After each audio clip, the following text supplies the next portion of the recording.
behaviour. So if something's happening that's actually criminal, then the landlord has a right to end that tenancy. What we're talking about is, like Andrew said, parties or supposedly antisocial behaviour. And I actually think like those things are sorted out between neighbours, just as they are if you happen to own your house rather than rent it. Robin, I'm trying to understand what Andrew's saying. What I think he's saying is that in order to provide security, greater security, and you and I have spoken 2 or 3 times on this program before about the real lack of security that tenants felt they had, that we have been painted into a corner in terms of our ability to address problematic tenants. I need to say, when I say we, I'm not a landlord myself, but that's what Andrew's saying, isn't he? Is that right? Well, I think that is true, but I also think that one aspect of this is that we've reduced the amount of state housing we've reduced the amount of other kinds of housing that we have out there in the world, and that means that there's more people in rental or private rental accommodation that really ought to be being looked after in other ways and being housed in other ways, and that's actually the fundamental problem. I don't agree with Andrew's assertion about 2%, but regardless, the people that are out there in the private rental sector... Okay, the 2% comes from 2 sources. Brands did a survey of one. Okay, let's just put on the record that you think it's 2% and Robert thinks it's not. But I want you to respond to Robert's point here, and I want you to tell me what you think the impact of this will be on landlords. Will landlords move out of the market as a result of this? Some landlords will move out of it, but not many. It's more going to put off new people coming in. And at the moment, we have a rental crisis and we don't have enough rental properties. This entirety of this bill will actually prevent people, or not prevent people, but it will hinder them from wanting to become landlords and providing the rental properties that tenants really need. Which comes back to what you were talking about then, Robin, and that is the lack of social housing, right? I mean, in a way, whatever you think of Andrew's arguments, and people buy rental property for capital gains and for all sorts of reasons, but whatever you think of Andrew's arguments, it speaks to what you're saying, that the state hasn't stepped up. Yeah, absolutely. The problem we have, the housing crisis we have, is not just in the private rental sector, but private renters are the people who bear a big brunt of it, because of the fact that actually what's happened is more and more housing stock has moved into the private rental sector out of owner-occupier at one end and out of state housing and public housing at the other. Right, fine. So Robert, you like it, and you think more or less it should stay as is for the second reading, which is going to go through Parliament. Andrew, what would you like to most see changed? If you want to provide security of tenure for tenants, we actually have advised that there needs to be a new tenancy type, a long-term secure tenancy type. That would actually mean that landlords couldn't actually evict a tenant by selling the house. They couldn't sell the house. We think that would provide real security of tenure. It's a better way of doing it than this. This bill just protects antisocial tenants, and it's going to affect all neighbours. Gosh, there's a lot to talk about there, Andrew King and Robert Whittaker. We so appreciate you joining us this morning. I think you've raised really big issues. We'll try and get the Minister in to put what you're saying and what you're saying, Robert, to the Minister. So we'll try and do that in the next couple of days. Thank you so much, Andrew King and Robert Whittaker, for joining us this morning. We really appreciate your time. Thank you. It's 20 minutes past 7 now. Coming up, further restrictions have been put in place in the state of Victoria after the break. We'll cross to Melbourne for the very latest.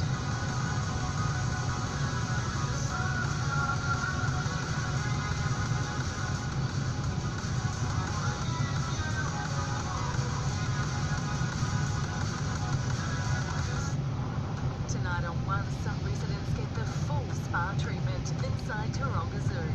Then, will a nervous Labrador find his match in Doghouse? On to after twists and turns in MasterChef Australia back to win. True love is on the line in First Dates Hotel. Later on, Duke with nothing left to live for, Vin Diesel is a man apart.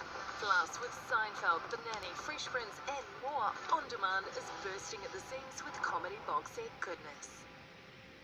There's a lot of meaning in the word with. When someone is with you, the impossible becomes possible. With you now means with you forever. With gives us confidence and courage. Just knowing someone's with you can mean everything. All Kiwis are with us because we're with them. Nigel's always doing his bit for the planet. Going plastic free? Legend. No. Yes. Nice one, Nige. Oh.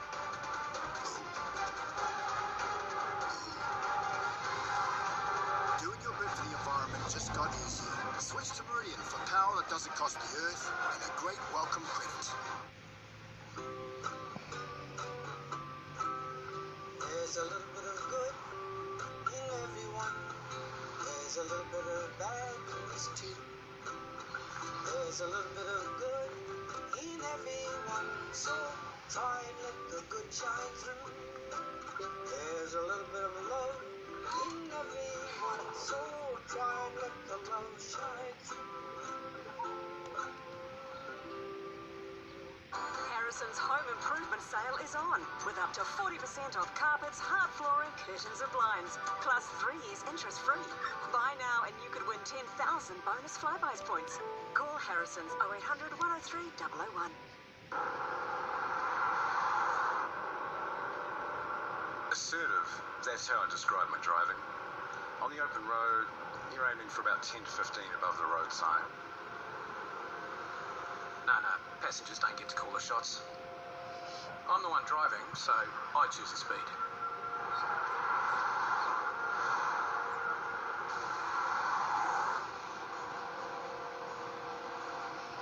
If you want to drive, then you can drive. That's what I always fire back.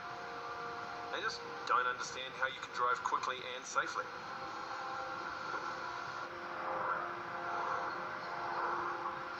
If anyone tells me to slow down, I give them the same response every time. My car, my rules.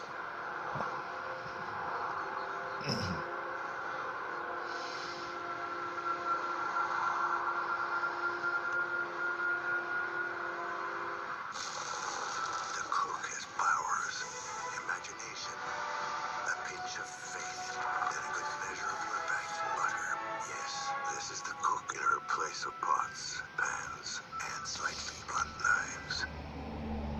24 minutes past 7, no mai hoki mai anō you with breakfast. More than 400 new cases of COVID-19 have been confirmed across the Australian state of Victoria.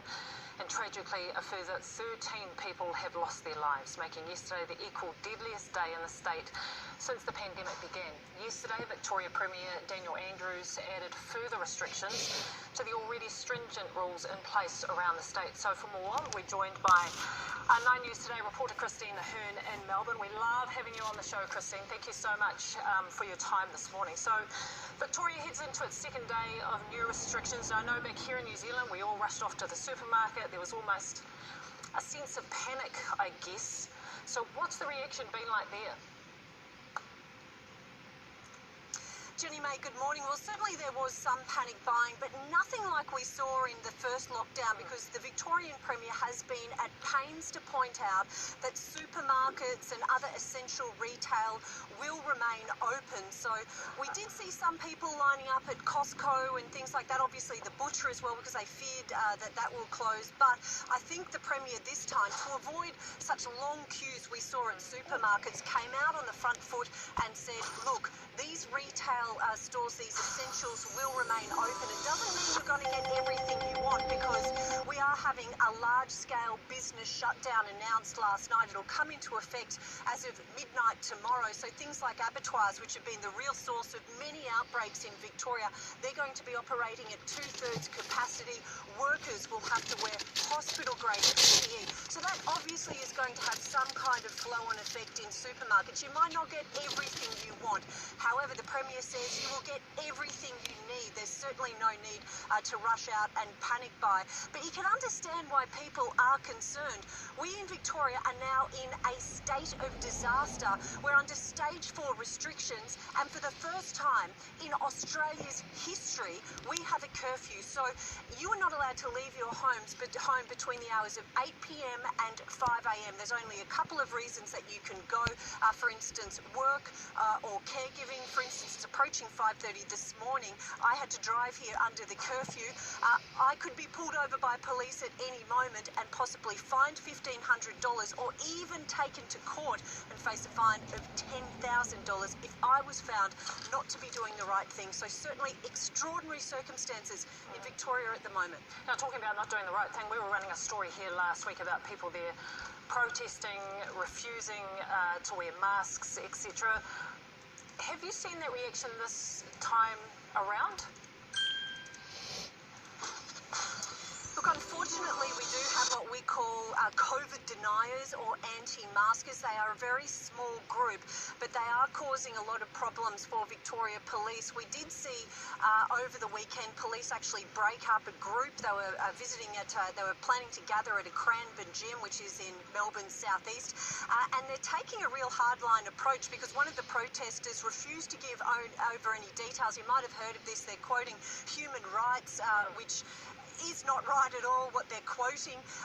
And so what they're doing is actually breaking the windows of the car. They've actually done this twice to two protesters that refuse to give over their details, refuse to get out of the car, refuse to talk to the police. So police are breaking the window of the car, dragging them out and then fining them. So they are taking a very hardline approach. And this morning I did see on social media that there are more gatherings planned over the next couple of days. But I must stress, these are a really small group of Victorians. The majority are doing the right thing despite the pain. We're staying at home and we're wearing a mask. Christina Hearn, you are such a pro. We love having you the on. Christina Hearn fan club, believe it. We love having you on the show. Thank you so much. And we appreciate your time, and no doubt we'll be talking